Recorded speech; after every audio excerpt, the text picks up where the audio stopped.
歡迎收睇戲院門外，我係 E-Man。我係阿 Jo，係阿蘇。如果你細個曾經見過一樣嘢，大個之後全世界都話你睇錯，你仲會唔會繼續相信？我哋今日講嘅就係再見 UFO。歡迎收睇戲院門外，呢個 channel 咧主要係講翻我哋嘅主觀感受，絕對唔係專業影評。如果啱睇嘅話咧，就記住訂閱我哋。你哋有冇見過 UFO？ 你哋信唔信有外星人啊？我見過 UFO 啊 UFO？ 你哋緊急呼叫！我要離開地球。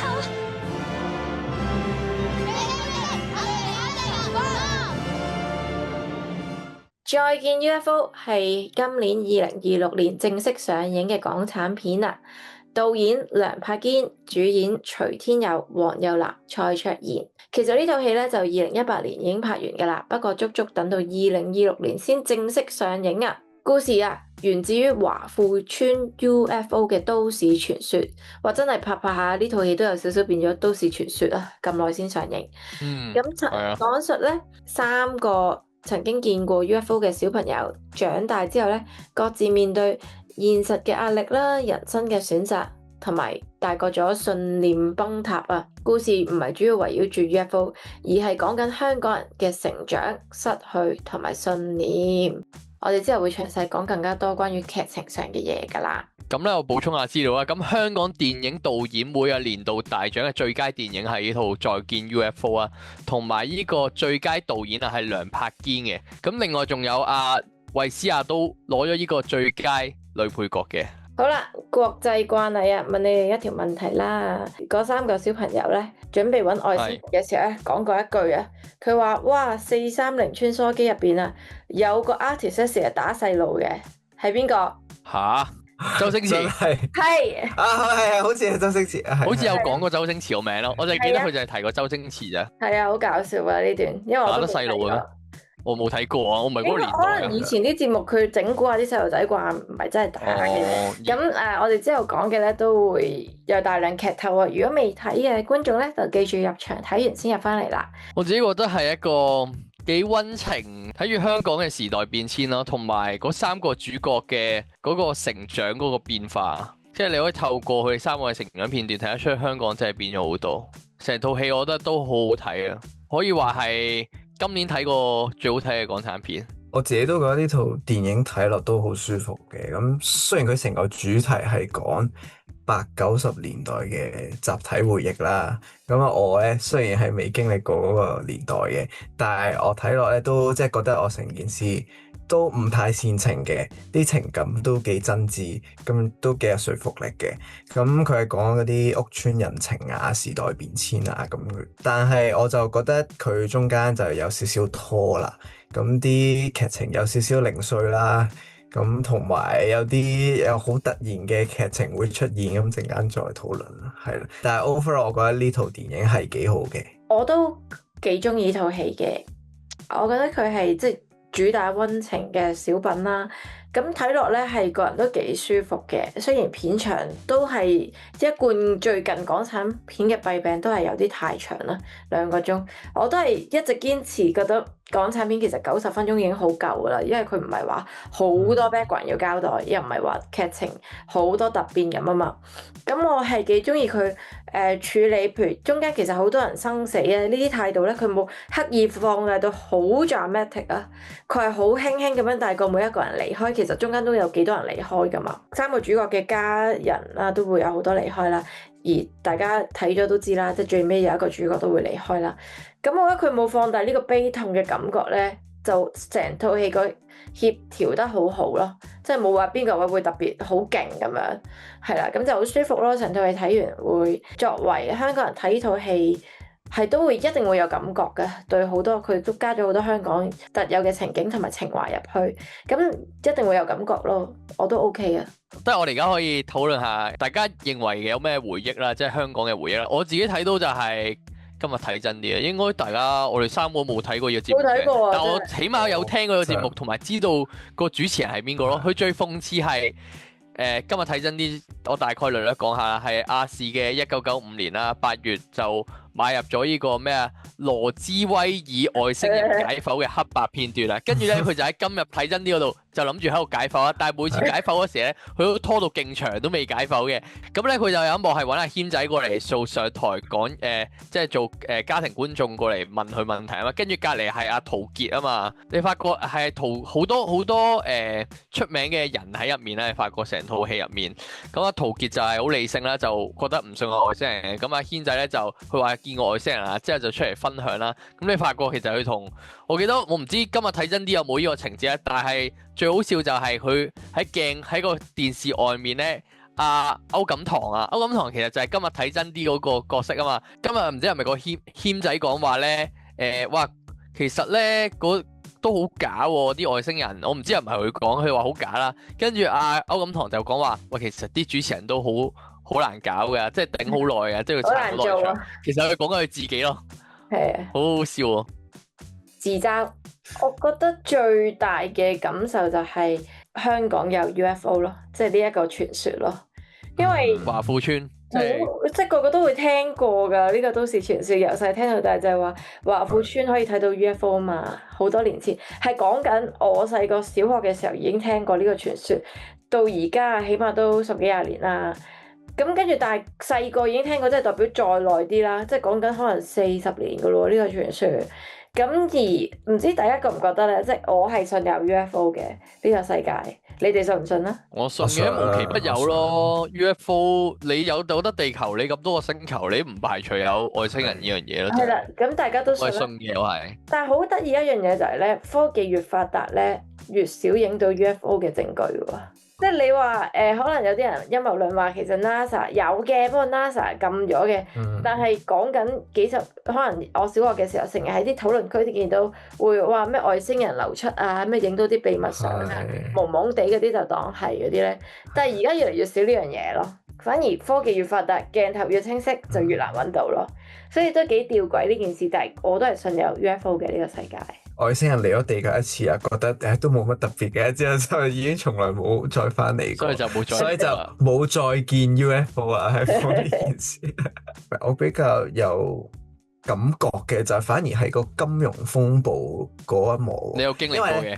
唔係我冇經歷過嘅，即係其實我就算有經歷都係好細個嘅時候咧，因為即係。嗰時細個你唔知發生咩事噶嘛，但係你就可能睇新聞啊，你就會成日會聽到啊，唔知股票啊，即係好大件事啊。好多人跳樓喎，你睇到。係啦，之後我就覺得嗰一幕係幾震撼嘅，即係大時代咯。其實反而你諗起丁蟹俾人抌落去嗰下。係啊，咁去到嗰金融風暴嗰時咧，咁就劇情個節奏就突然之間好急促啦。咁因為就好混亂啦，因為大家都唔知點算啊，大家就穩定後路啊，之後又破產啊，又成啊，咁嗰一幕我睇落係幾有感覺嘅。講下入邊有3個主角3條線啦，其實我覺得佢哋童年拍得好好嘅。再嚴謹啲嚟講咧，係有3個主角加埋阿細佬，其實有細佬嘅，係大配角，大配角。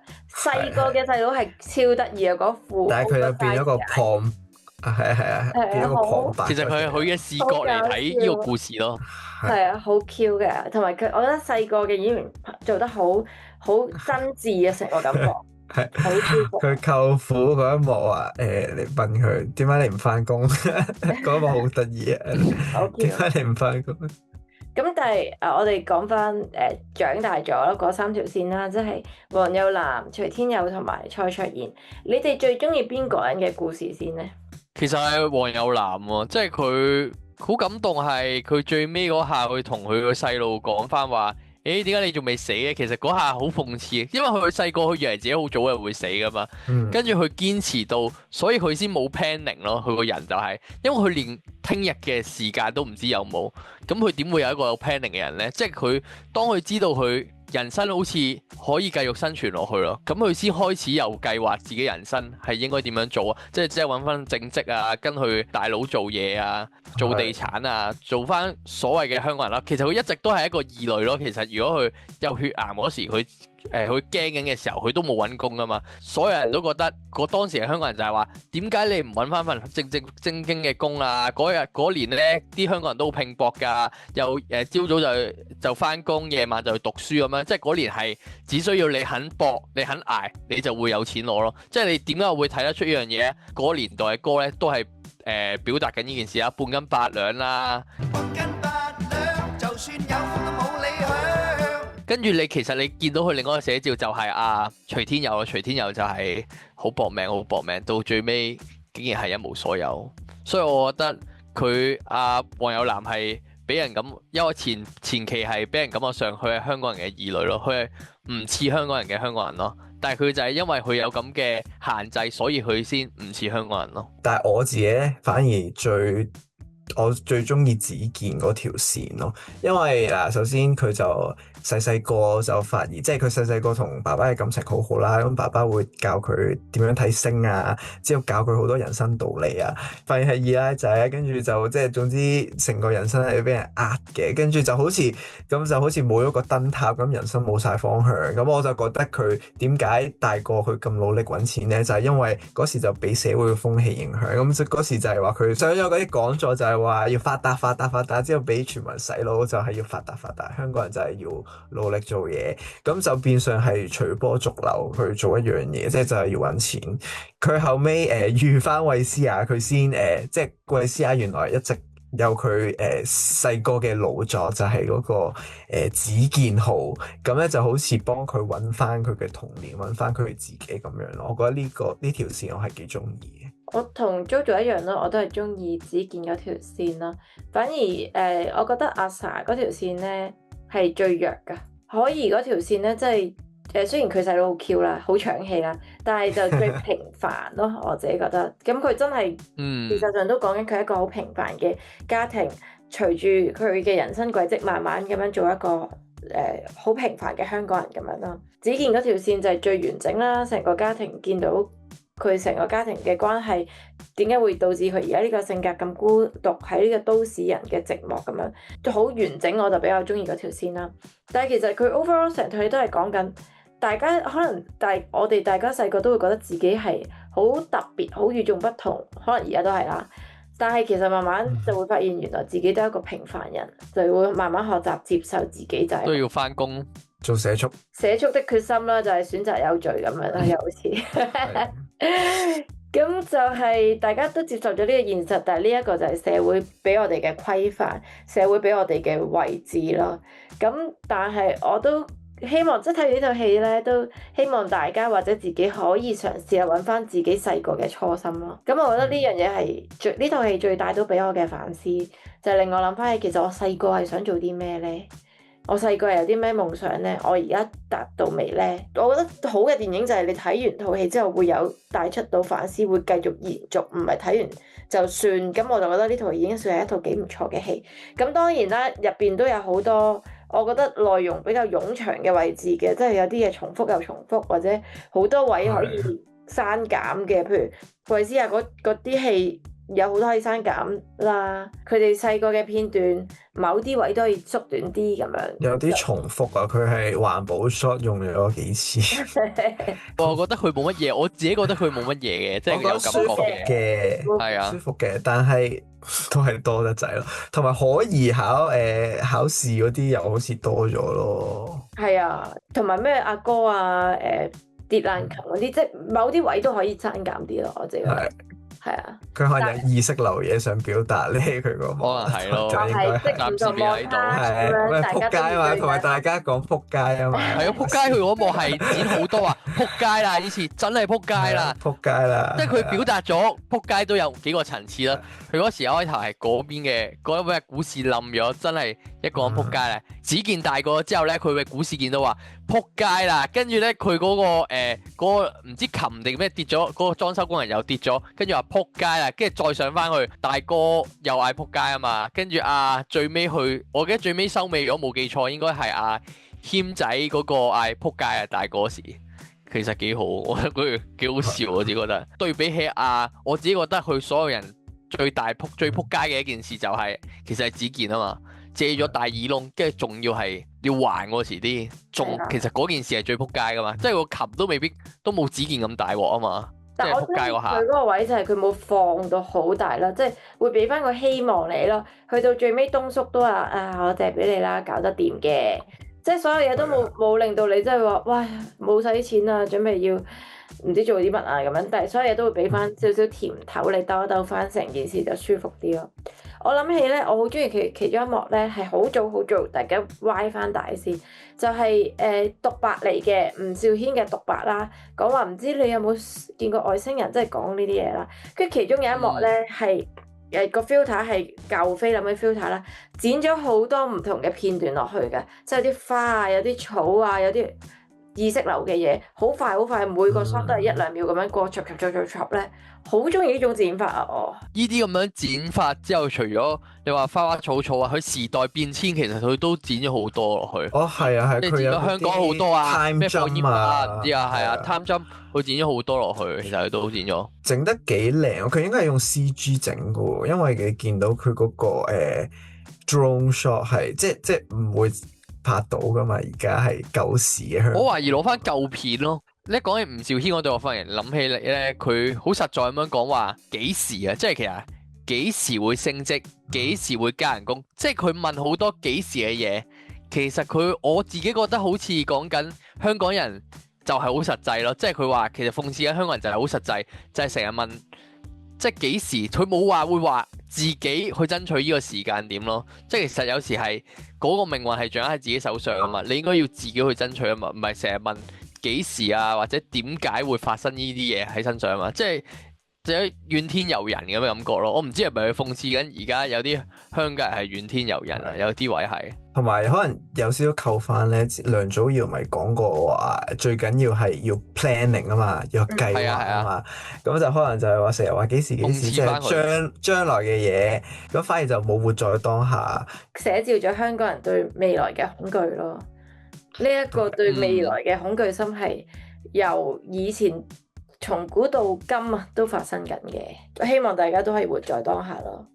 另外唔知你哋記唔記得佢吳兆軒最尾嗰幕係戴住口罩喺度跑步喘氣，跟住佢又講話，佢就係啦，佢嗰日係表達咗嗰個年代啦，佢係沙士啦，同埋佢有特別有講明嗰個日期嘅2003年4月1號。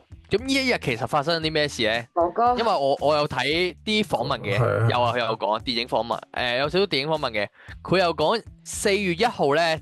其實大家都好記得㗎啦，係阿張國榮啊哥哥咧自殺啊，大家當以為係一個愚人節嘅一個大話，其實唔係㗎嘛，其實係真係自殺咗，所以嗰日係集體傷痛啦。嗰日咧發生啲咩事咧？就係政府前一日啊，啱啱對呢個淘大花園啊依座發出呢個隔離令啊，所以其實大家睇得出個嚴重性係導演就係覺得嗰日之後香港嘅厄運就開始就嚟咗啦，即係。佢睇唔到香港，即係你見到你睇到個 shot 咧，睇住個香港係好大霧嘅。其實唔係平時清晰嘅香港，其實你可以將佢變成清晰嘅香港噶嘛。但係冇咁樣做，即係佢覺得未來依然係迷茫，但係會繼續去咯。即係好似吳兆軒咁樣跑步咁樣，會繼續向前啊行咯。即係其實你迷茫，你都要繼續向前行咯。即係咁嘅感覺咯。最壞嘅時代係最好嘅時代咯。即係睇你點睇咯，真係。